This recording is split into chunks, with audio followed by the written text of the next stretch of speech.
तो for example अब मान लो हम जैसे वीज़ा के पैसे कहीं से लेते हैं वट एवर, जो हम शो कराने के, जो भी हर कोई ऐसे करता है, इसमें छुपाने वाली की बात है। मिलता है 250 की जगह हमें मिलता है 400 450 में विद अटैच वॉशरूम, और पहले वही हमें 350 तक में विद अटैच वॉशरूम मिल जाता है। तो उसमें कि यूके आना वर्थफुल नहीं है, अफोर्डेबल नहीं है, वट एवर जो भी है। अगर आप बाहर कहीं और जाते हो तो हेलो गाइस, कैसे आप सब लोग। तो गाइस आज मैं कटिंग करा के आया हूँ और मैंने सोचा है कि अब से मैं वीडियो में बहुत सारे जोक मारा करूँगा, और ताकि मेरी वीडियोस में अनलिमिटेड व्यूज़ आए, जो कि आएंगे, बहुत जल्दी आएंगे। तो मैं बहुत सारे जोक मारने आपसे अपनी वीडियो के अंदर, देख लो। आपने मेरे को आते ही मेरे टॉपिक से भटका दिया। तो आज की वीडियो के अंदर मैं आपसे बात करने वाला हूँ अगले साल के बारे में, जो कि आने वाला है। अगला साल बस 3 दिन के अंदर आ जाएगा। तो हम अगले साल के बारे में अभी से बात करते हैं। मैं आपको कुछ मेन चीज़ें बता देता हूँ अगले साल के बारे में। अगला साल नहीं, अब हम थोड़ा और इसे वो कर देते हैं ईजी आपके समझने में। 2023 के अपडेट्स के बारे में बात करेंगे आज की वीडियो के अंदर हम, कि क्या क्या चेंजेस आए हैं, क्या क्या आने वाले हैं, क्या क्या चीज़ें होने वाली हैं 2023 के अंदर यूके में। एज अ स्टूडेंट हमें क्या क्या किन किन चीज़ों का हमें सामना करना पड़ेगा, क्या क्या चीज़ें फेस करनी पड़ेगी, everything will discuss about in this video. तो गाइस सबसे पहले एक मेन इंपॉर्टेंट चीज़ बतानी है, जैसे कि अभी हमारी इकोनॉमी बहुत हिली हुई थी यूके की। जो हमारी प्राइम मिनिस्टर थी उसकी वजह से सारी जीडीपी हिल गई थी। मतलब प्राइम मिनिस्टर की इसमें कोई गलती है नहीं वैसे, बट फिर भी हमारी जैसे कंट्री का सब कुछ हिल गया था। पाउंड का रेट पता है, इंडियन रेट के हिसाब से अगर आप कन्वर्ट करते ना तो 83 84 पे चला गया था। बट अब फिर से वापस आ गया 100, अभी 102 होके आया 4-5 डेज पहले ही पाउंड का रेट। अब 99.97 100 के आसपास चल रहा है पाउंड रेट ना, नियरली इतना ही चल रहा है।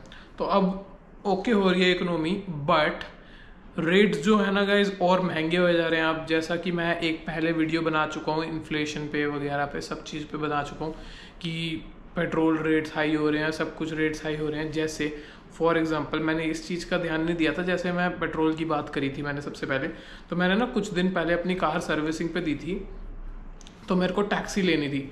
मैं जहाँ पहले 253 पाउंड्स, मतलब ऐसे, मतलब 2.50 2.5 पाउंड या 3 पाउंड में चला जाता था ना, मतलब अपने पास में ही मैं वैसे ही चला जाता था। कभी ज़्यादा चलने का मन नहीं हुआ तो पास में 2.5-3 पाउंड में। अब वही कैब सर्विस ना डबल हो गई है, कम से कम 5-6 पाउंड लगते हैं अब उसके अंदर ही ना।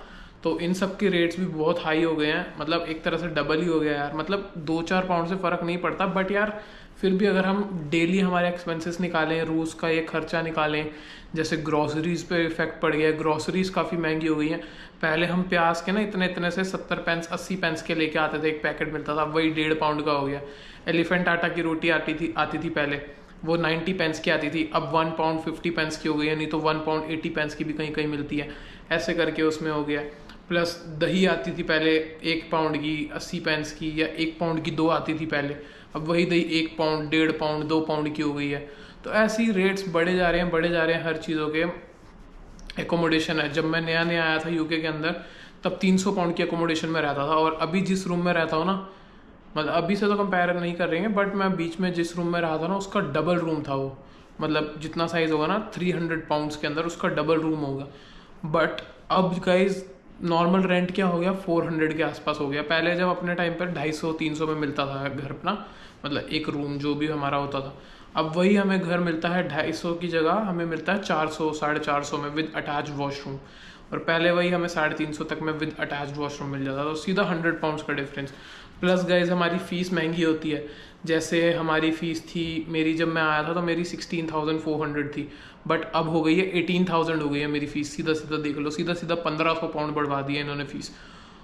और जैसा कि गाइज पहले हमें खाली कुछ यूनिवर्सिटीज़ के लिए ना 5,000 6,000 ऐसे पे करके आना पड़ता था यूनिवर्सिटीज़ के लिए, बट अब हमें कम से कम नहीं तो 8,000 पे करके आना होता है कुछ यूनिवर्सिटीज़ के लिए, I mean most of the universities के लिए।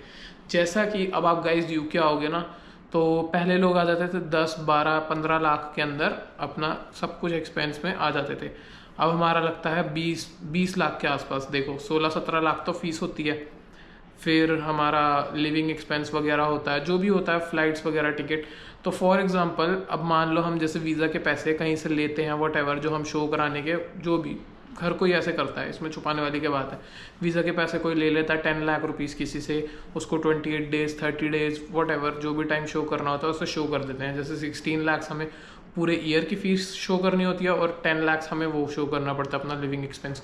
तो 26 लाख हमें अपने अकाउंट में शो करने पड़ते हैं, जिसमें से हमारी फ़्लाइट टिकट काट कूट के और फर्स्ट ईयर का हमारा या फिर फर्स्ट सेकंड मंथ का हमारा रेंट निकाल के हमें टोटल 16 to 20 लाख के बीच के अंदर हमारा एवरेज खर्चा पड़ जाता है हमें, क्योंकि शॉपिंग वगैरह भी सब करते हैं, फिर फ़ोन वगैरह कोई ना कोई लेता है, कोई लैपटॉप लेता है, कुछ भी लेता है, तो 20 लाख के आसपास खर्चा पड़ जाता है। बट पहले ऐसा नहीं था, पहले थोड़े कम में हो जाता था, बट अब ये सब बढ़ गया है। क्योंकि मैं वीज़ा के पैसे तो अभी भी काउंट नहीं करूँगा आपके उसमें, क्योंकि बच्चे हर कोई खुद निकाल लेता है अपना लिविंग एक्सपेंस यहाँ पे ईजिली।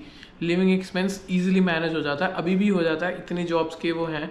और हाँ, मैं ये नहीं कह रहा कि खाली ख़राब हो रहा है, जॉब के पैसे भी बढ़े हैं। पहले 8.72 था, फिर 9 पॉइंट समथिंग हुआ, अब 9.51 है मिनिमम NI वेज रेट। कोई भी अगर काम करेगा, कोई भी जगह पे कोई भी काम करता है तो उसको मिनिमम 9.5 मिलेंगे ही मिलेंगे, इतना मिनिमम एवरेज वेज रेट है हमारे यूके के अंदर। तो काम करेंगे तो इतने पैसे पर आवर मिलेंगे, तो 20 आवर्स आप इजीली कर सकते हो। तो लगा लो 200 पाउंड हफ्ते का इजीली हो गया नियरली, तो 800 पाउंड महीने का हो गया। बट इसके अंदर भी हमारे वो नहीं निकलते, प्लस गाड़ियों के रेट गाइस बहुत महंगे हो गए हैं। आप सबको तो नहीं पता लगेगा खैर अभी, क्योंकि अभी आप यूके में नहीं हो, या फिर जो हैं यूके के अंदर गाइस उनको भी नहीं पता लगेगा अभी, क्योंकि कुछ होते हैं स्टूडेंट जो आते ही गाड़ी ले लेते हैं, कुछ होते हैं जो 1 साल बाद लेते हैं। बट मैं यहाँ जब से आऊँ मैं तब से गाड़ी चला रहा हूँ यहाँ पे, और गाड़ी के रेट गाइस जो पहले हमें 1000-2000 पाउंड की गाड़ी मिलती थी ना, वही अब 3000 3,500 ऐसे हो गई हैं गाड़ियों के रेट्स भी। मतलब डाउन भी जाते हैं, वो डिपेंड करता है गाड़ी की रनिंग पे, किलोमीटर्स कितने चल रही, माइल्स कितने चल रही, वट एवर सब चीज़ें उसकी देखनी पड़ती है। बट एवरेजली अगर आप देखोगे तो उसके प्राइस भी इंक्रीज़ हो गए हैं, जैसा कि मेरे को पता लग रहा है, क्योंकि मैंने 1-2 अपने फ्रेंड्स के साथ गाड़ी दिलवाई थी, उनके साथ देखने गया था। तो उस चीज़ के भी पहले सिक्योरिटी लाइसेंस का जो कोर्स होता था वो सस्ते में हो जाता था, मतलब 250-300 के आसपास हो जाता था, मतलब जब मैंने किया था। अब वो महंगा हो गया, 350 के आसपास तो खाली कोर्स होता है, मतलब इतने पैसे लग जाते हैं, 350 के आसपास सिक्योरिटी बैच के पैसे लग जाते हैं। और 190 पाउंड जो सिक्योरिटी बैच की फ़ीस होती है वो तो होती है, वो सबको करनी पड़ती है, वो तो मैंडेटरी है, वो पहले भी थी इतनी अब भी है। प्लस वीज़ा के रेट्स बीच में बढ़े थे, वो मेरे को अभी 100% श्योर नहीं है, बट बढ़े थे बीच में कुछ ना, अगर यूके टू इंडिया, अगर सॉरी इंडिया टू यूके आप वीज़ा लगवाते हो तो ये सब गाइस बहुत ज़्यादा बढ़ रहे हैं। एक चीज़ और अब मैं आपको बताता हूँ, जैसे देखो यूके के रेट्स बढ़ रहे हैं, तो खाली यही नहीं, खाली यूके के रेट्स बढ़ रहे हैं, ऑफ कोर्स पूरे वर्ल्ड के रेट बढ़ रहे हैं, क्योंकि हर जगह वॉर हुई, वट एवर जो भी हुआ था अभी यूक्रेन वगैरह का सब कुछ सीन हुआ था, तो खाली यूके ही नहीं इंडिया में भी रेट्स बढ़े होंगे, और बड़े ही हैं, मेरे पेरेंट्स हैं, सबको ही है। प्लस कनाडा के अंदर भी रेट्स बढ़ रहे हैं, यूएस के अंदर भी रेट्स बढ़ रहे हैं, हर जगह रेट्स बढ़ रहे हैं। बट अगर आप अभी भी ओवरऑल कंपैरिजन करोगे ना, जैसे कनाडा में 10 रुपये बढ़ गया, यहाँ पे 10 रुपये बढ़ गया, इंडिया में 10 रुपये बढ़ गया, तो सब इक्वली बढ़े हैं। तो ऐसा नहीं है कि यूके आना वर्थफुल नहीं है, अफोर्डेबल नहीं है, वट एवर जो भी है। अगर आप बाहर कहीं और जाते हो तो वहाँ पे भी तो रेट ऑब्वियसली बढ़े होंगे ना। तो जो अपना यूके का प्लान लेके आ रहे थे, जो जिनका प्लान था यूके आने का, तो वो अपना कोई कैंसिल मत करो प्लान, जो चल रहा है सब स्मूथली चलते रहने दो, क्योंकि इंडिया के अंदर भी तो रेट्स बढ़ ही रहे हैं ना, तो यहाँ पे भी बढ़ रहे हैं। ये नहीं कि भाई बिल्कुल ही लोग सड़क पे आ गए हैं, वट एवर कुछ भी हो गया, ऐसा नहीं है। बट रेट्स बढ़ रहे हैं तो हर जगह बढ़ रहे हैं, यही नहीं कि खाली यूके के अंदर बढ़ रहे हैं। और पाउंड रेट भी फिर से अच्छा हो गया। अब किसी को यूके टू इंडिया पैसे भेजने होंगे तो उनके लिए भी बेटर हो जाएगा। और बीच में 82-85 कुछ ऐसा चल रहा था, तो जिसको इंडिया से मंगाने थे उनके लिए बहुत अच्छा था तब सिस्टम ना। बट अब फिर से सब कुछ ओके हो गया है। तो जिनको यूके आना है उनके लिए ऑल द बेस्ट, जो जनवरी इनटेक के लिए आ रहे हैं। और अभी दिसंबर चल रहा है, तो जिनको अभी मेन टेक के लिए अप्लाई करना है वो मेन टेक के लिए भी अप्लाई कर सकते हैं। कुछ कॉलेजेस में अभी भी सीट्स हैं लेफ्ट, और मेरे कुछ फ्रेंड्स मेन टेक में आ भी रहे हैं, तो सबका हो रहा है अभी।